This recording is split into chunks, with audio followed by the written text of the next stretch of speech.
À vous, les Burgiens. Votre magazine d'infos 100% local. Interview, reportage, suivez-nous, on est les seuls à vous y emmener. Bonjour à toutes et à tous. Gilets jaunes et maintenant, des pétitions circulent pour réclamer le RIC, le référendum d'initiative citoyenne. Grand débat, les réunions se multiplient dans le département. À Bourg, des assemblées citoyennes ouvertes à tous sont organisées chaque samedi. Toujours à Bourg, des Gilets jaunes ont rencontré le maire.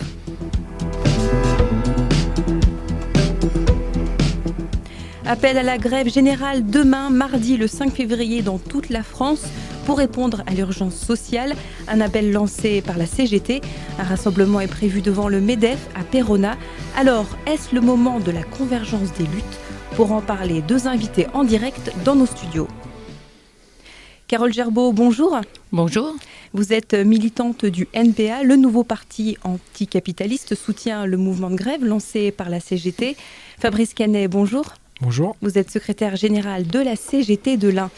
Début décembre, Philippe Martinez, secrétaire général de la CGT, a déclaré, je le cite, « Notre responsabilité, c'est de mettre tout le monde en grève ». Alors, Fabrice Canet, ça commence dès demain ? Écoutez, j'espère. Demain, on a un rassemblement à midi devant le MEDEF et on a choisi le MEDEF afin de porter les revendications salariales en direction du patronat, puisque dans cette séquence revendicative, le gouvernement fait l'objet de critiques légitimes, mais on n'entend pas beaucoup la responsabilité du patronat au quotidien sur les questions de pouvoir d'achat et des négociations annuelles obligatoires qui sont les négociations sur les questions de pouvoir d'achat et de salaire. Et donc pas de manifestation à Bourg dans la rue ? Non, nous avons choisi, dans le cadre de nos instances, un rassemblement entre midi et 2, afin que les salariés puissent être en grève le matin, tenir des assemblées générales dans leurs entreprises et services publics et de se retrouver entre midi et 2. Fabrice Canet, les Gilets jaunes vous rejoignent sur cet appel à la grève. Quel est le lien entre la CGT et le mouvement ? Ils nous rejoignent, on verra, puisqu'il n'y a pas d'interlocuteur dans le département, puisqu'ils sont confrontés à la problématique de leur représentation et d'avoir un interlocuteur identifié, parce que moi, je n'ai pas d'interlocuteur identifié sur le département. Et on a des revendications sur le constat, déjà, des questions d'inégalité, de justice sociale. On a des revendications communes qu'on porte depuis longtemps, notamment sur les questions de salaire, de pouvoir d'achat, de fiscalité juste, de revendications écologiques, parce que l'intérêt de la séquence Gilets jaunes, c'est aussi de ne pas avoir opposé transition écologique et questions sociales. Donc après, il y a des revendications qui ne sont pas partagées peut-être, donc ça fait partie du débat. Quelles revendications par exemple ? On a vu, alors peut-être à la marge, on a vu quand même aussi, les Gilets jaunes, c'est un mouvement assez pluriel, pas homogène. On a vu des épiphénomènes ou pas, ça à voir, mais sur des questions plus sur l'immigration. Il y a eu le pacte de Marrakech, il y a eu quand même des prises de position pour lesquelles nous nous sommes désolidarisés et d'autres sur lesquelles nous étions en pleine convergence. Donc ça fait partie aussi face à la pluralité de ce mouvement. Donc pour rappeler le pacte de Marrakech, donc, qui est un pacte proposé donc, par les Nations Unies pour unifier donc, les conditions d'accueil pour les migrants. Nous avons entendu quelques commentaires, j'espère minoritaires, sur la question parfois des propos racistes, parfois des propos homophobes, mais je reste persuadé que c'est à la marge. Fabrice Canet, j'ai rencontré un gilet jaune, il a dit « Les syndicats ne nous ont pas écoutés ». Vous en pensez quoi ? Compliqué, puisque de toute façon, nous, on a la volonté de représenter le plus largement possible le salariat, mais à côté de ça, on n'est pas implanté dans de nombreux endroits, notamment les petites boîtes. Et c'est la vertu du mouvement des Gilets jaunes, c'est aussi d'avoir donné la parole à une partie de la population qu'on n'entendait jamais, notamment les femmes isolées, avec enfants, situation précaire. Ils ne nous ont pas écoutés. Il y a des revendications sur les services publics. On a fait plusieurs initiatives depuis des années que je suis secrétaire général sur la question des services publics dans l'Ain, sur la mobilité, il y a beaucoup de revendications. Alors peut-être on n'a pas été entendu. Peut-être, ça je ne sais pas, mais on n'a pas été écouté, je ne crois pas. Il faut peut-être qu'on s'entende, qu'on communique, qu'on discute, qu'on échange, qu'on dialogue, mais pour ça il faut avoir des interlocuteurs. Là, il parlait plus du fait que, par exemple, sur le projet sur la loi de travail ou même sur la réforme de la SNCF, il y avait eu des mobilisations, mais qu'il n'y avait pas eu d'effet derrière. Il n'y avait pas eu d'effet, il y a eu quand même 3 mois de lutte, les camarades cheminots. Sur la loi travail, on a mis à disposition tout un ensemble de manifestations, de possibilités aux citoyens de s'exprimer. Ils s'en sont saisis, ils s'en sont pas saisis. Il y a eu quand même pas mal d'initiatives sur le département, notamment en intersyndical et avec d'autres structures associatives politiques. Carole Gerbeau, je le rappelle, vous êtes militante du NPA, le nouveau parti anticapitaliste. Donc il soutient l'appel à la grève de la CGT. Pourquoi ? Eh bien, nous soutenons évidemment à Bourg-en-Bresse et au niveau national, bien sûr, parce que c'est ce que nous appelons de nos voeux depuis le début, c'est-à-dire que ce que nous pensons, nous, suite à ce mouvement des Gilets jaunes, qui est quand même l'irruption du peuple dans les rues, cette fois, c'est-à-dire les gens qui ne sont pas forcément représentés par des partis politiques et par des syndicats, on l'a dit et redit, mais en tout cas, ils sont sortis, ils sont là, et c'est un mouvement qui a vraiment fait du bien, parce que ça rejoint beaucoup les revendications de certains syndicats comme la CGT, ça a été dit, mais de certains partis comme le nôtre, de rompre avec l'injustice sociale dans laquelle on vit depuis des années. Donc nous, ce qu'on pense, c'est que c'était super qu'il y ait ce mouvement et qu'il soit sorti spontanément comme ça et en grand nombre, mais qu'on ne gagnera que si on est le plus nombreux possible. Et il faut tout le monde. Il faut tout le monde. Pendant des années, les gens n'ont pas été représentés, ils sont peu syndiqués, ils sont dans des petites boîtes, ils sortent, ils ont des choses à dire. Mais pendant ces années-là, les syndicats et les partis ont continué leur vie, ont continué de poser des revendications, ont continué de lancer des mouvements qui ont été certes sûrement minoritaires et souvent pas gagnants, mais en tout cas aujourd'hui, il faut que tout le monde y soit. Tout le monde, c'est-à-dire tous les syndicats qui ont ces revendications-là, et les partis de gauche, tous les partis de gauche doivent être derrière ce mouvement pour gagner. Et la deuxième chose, c'est qu'il faut une grève générale, parce qu'il nous semble qu'il faut beaucoup de monde, et que ce monde-là, mobilisé, bloque le pays, c'est-à-dire arrête de travailler pour montrer que c'est bien eux qui font vivre le pays, et que c'est eux qui doivent décider de la politique menée dans le pays où ils vivent. Bloquer le pays, Fabrice Canet, vous en pensez quoi ? De toute façon, à un moment donné, pour être entendu, il faut toucher au portefeuille, quel qu'il soit. Donc la nécessité de... Moi, je ne sais pas si on va y arriver à court terme, mais il y a un moment... c'est quand même l'objectif. L'objectif, c'est de montrer que, par rapport aux Gilets jaunes, qu'il y a des choses qui se jouent peut-être sur les ronds-points, mais il y a aussi des choses qui se jouent là où on crée la richesse, là où elle doit être partagée, c'est-à-dire dans les entreprises. Et par-delà le dialogue, il y a un moment donné, quand il n'y a plus de dialogue, ça se joue sur le fait de bloquer l'économie au niveau local ou au niveau plus général si les citoyens souhaitent s'investir dans ce mouvement. Donc là, vous allez donc demain, rassemblement devant le MEDEF à Péronne, et ensuite ? Et ensuite, on verra un petit peu l'ampleur du mouvement. On consultera nos bases syndicales, parce que c'est quand même elles qui décident dans nos modes d'organisation quelles sont les suites. On verra avec les autres partenaires syndicaux qui souhaitent poursuivre.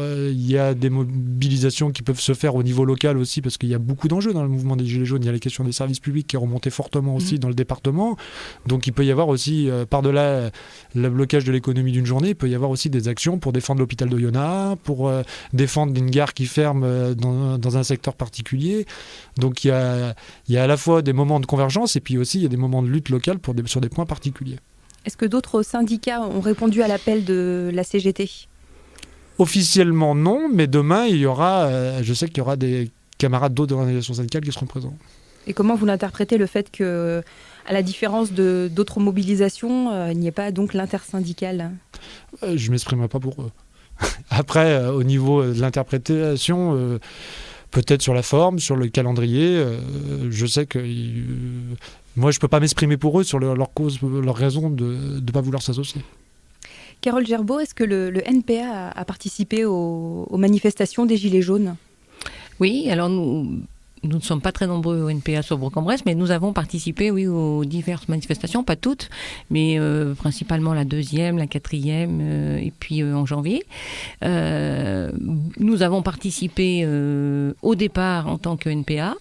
C'était pas forcément ce que désirait le mouvement, puisque le mouvement avait quand même, bien qu'il soit très très divers, avait la volonté de dire on ne veut pas de parti, on ne veut pas de syndicat. Et je répète quand même que ça vient aussi de toute une injustice portée sur ces personnes qui n'étaient représentées nulle part avant, et qui quand même ont intégré que finalement les gens organisés syndicalement ou politiquement, n'avaient pas forcément gagné grand-chose. Et pour eux, je pense que l'important, c'est de se dire, on va peut-être faire 100. Et comment vous le comprenez, ça? Le fait qu'ils disent, on veut pas de parti, on veut pas de syndicat. Je pense que c'est très... c'est beaucoup parlé comme ça quand vous vous promenez dans les entreprises, quand vous discutez avec les gens. Nous, on a un lieu... moi, je travaille dans un restaurant, je croise beaucoup de gens. Les gens sont lassés de la politique politicienne. Et il y a à mon avis, il y a une confusion entre ce que c'est que de faire de la politique ou de se battre syndicalement et de ce que c'est que d'être politicien. Et donc, il y a un mélange de ça. Ils en ont ras-le-bol, ils en ont vraiment ras-le-bol. Moi, je l'ai plutôt compris. Bien que il s'agit pour nous, je le répète, que tout le monde soit dans le bain. C'est-à-dire que les gens qui ont l'habitude de s'organiser politiquement ou syndicalement depuis X années peuvent apporter des solutions, des morceaux de réflexion, des bouts de réflexion, et qui permettront à un vrai débat, là pour le coup je vais dire le mot débat, un vrai débat entre tous pour avancer. Et pour effectivement, comme il a été dit il y a 5 minutes, pour monter ensemble des actions aussi, des actions concrètes pour gagner. Voilà, donc moi je le comprends, mais je pense qu'il faut tout le monde. Et ça, je pense que ça peut s'entendre. Fabrice Canet, vous, le fait qu'ils disent pas de parti, pas de syndicat, comment vous le comprenez? Je le comprends qu'il peut y avoir une forme de défiance, comme le disait Carole, eu égard à des modes d'organisation éventuels, notamment de mélanger parti politique et politique au sens noble du terme. Pas de syndicat. Bon, après, dans les Gilets jaunes, c'est une population variée. Il y avait aussi des employeurs, des artisans, vous voyez, je dis, cette pluralité fait que... Oui, il y a vraiment des profils, après, moi, variés, vous savez, syndiqués ou pas, oui. Moi, j'ai envie de dire aux salariés, venez dans les syndicats ou les partis politiques comme vous êtes et venez porter le débat pour faire bouger les choses. Enfin, nous sommes une organisation ouverte qui faisons avec les gens en fonction de ce qu'ils portent, leurs revendications locales. Mais comment redonner confiance ? En prouvant que c'est utile. Peut-être qu'on ne communique pas assez, mais au quotidien, on voit que le syndicat est utile. On a eu un mouvement de grève, par exemple, cette semaine à Trédy, dans la plaine de l'Ain, où on a organisé un mouvement sur une journée. Il y a eu des négociations sur une augmentation de salaire. Il y a eu des négociations entre 2 et 3% d'augmentation. C'est des choses qui ne font pas la une de la presse. C'est les choses qui ne font pas la une des quotidiens et des débats. Mais donc, au quotidien, il y a une activité syndicale. On l'a vu sur une bataille aujourd'hui, je vous l'évoquais tout à l'heure, sur la défense de l'hôpital d'Oyonnax, la défense des services publics. Il y a plein de petites luttes aussi qui apportent des succès, alors qu'ils ne sont pas à hauteur macroéconomique avec des changements de société, mais je ne confonds pas la ligne de départ à la ligne d'arrivée. Il y a des choses qui se passent petit à petit, qui se construisent dans les territoires au quotidien. Et pour vous, Carole Gerbeau, comment redonner confiance au parti, par exemple ? Moi, je connais qu'une solution, c'est de continuer. C'est-à-dire que on a pris une forme d'engagement, que ce soit quelqu'un qui soit syndiqué ou quelqu'un qui est membre d'un parti politique. On a pris, à un moment donné de sa vie, une forme d'engagement pour défendre, dans ce qui nous concerne, une justice sociale, pour aller au plus large, évidemment. Et ce mouvement ne m'a pas fait... j'ai compris cette division, mais on n'était pas étonnés. On peut pas être étonné. Ça fait des années qu'on réclame que les gens soient écoutés, que les gens qui font fonctionner un pays soient respectés, qu'il y ait une plus grande justice fiscale, qu'il y ait une meilleure démocratie. Donc à un moment donné, ça craque dans un sens ou dans un autre. Mais je pense que la confiance, elle reviendra parce que justement, personne ne se tournera le dos et qu'on aura tous le même but. Donc ça veut dire ça, que ceux qui ont commencé depuis longtemps, sans trop de réussite, continue quand même à le faire. Moi, je trouve que nous, on est plus encouragés pour continuer de faire ce qu'on a toujours fait grâce à ce mouvement des Gilets jaunes. Parce qu'à un moment donné, il y a plus de gens que ce que je connaissais dans ma petite vie de militante qui pensent finalement qu'il faut renverser ce système qui nous fait vivre actuellement. En quelques mots pour terminer, comment ça va se passer maintenant ? Est-ce que vous allez vous rapprocher de Gilets jaunes et maintenant, quoi, et la suite ? Vous la voyez comment ? Il y a quand même une chose dont on n'a pas forcément parlé là ce soir, c'est quand même, on en a parlé un tout petit peu au début, c'est les revendications.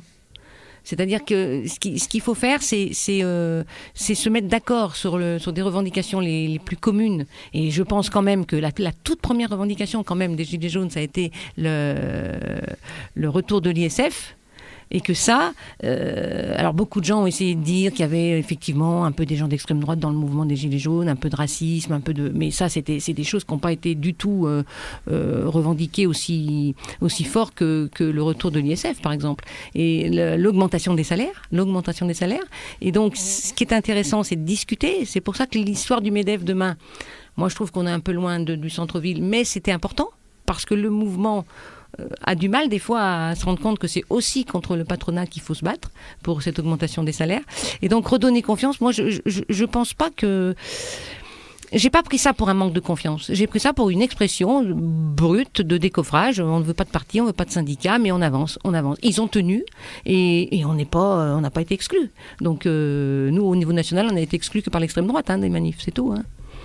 Fabrice Canet, en quelques mots pour vous et la suite? On a des contacts informels avec des Gilets jaunes, entre guillemets. Moi, ce que je leur conseille, ce que j'aurais dit, c'est qu'à un moment donné, ils butent aussi sur le phénomène de représentation parce qu'ils ont besoin d'avoir des représentants pour qu'on puisse construire des cahiers revendicatifs, des plateformes communes sur l'essentiel. Alors, Carole parlait d'ISF, de salaire. Je pense qu'il faut aussi ancrer le débat sur des problématiques départementales, puisque moi, j'ai une responsabilité départementale. Donc, on a besoin. Je sais que sur certaines parties du département, il y a des Gilets jaunes qui se structurent, notamment sous forme associative, et qui nous ont sollicité pour, une fois structurés, qu'ils puissent échanger avec la CGT, avec d'autres organisations politiques, syndicales, associatives. Donc, nous sommes ouverts au débat et à la construction collective. Carole Gerbeau, Fabrice Canet, merci. Merci. Carole Gerbeau, vous êtes militante du NPA, le nouveau parti anticapitaliste, et Fabrice Canet, secrétaire général de la CGT de l'Ain.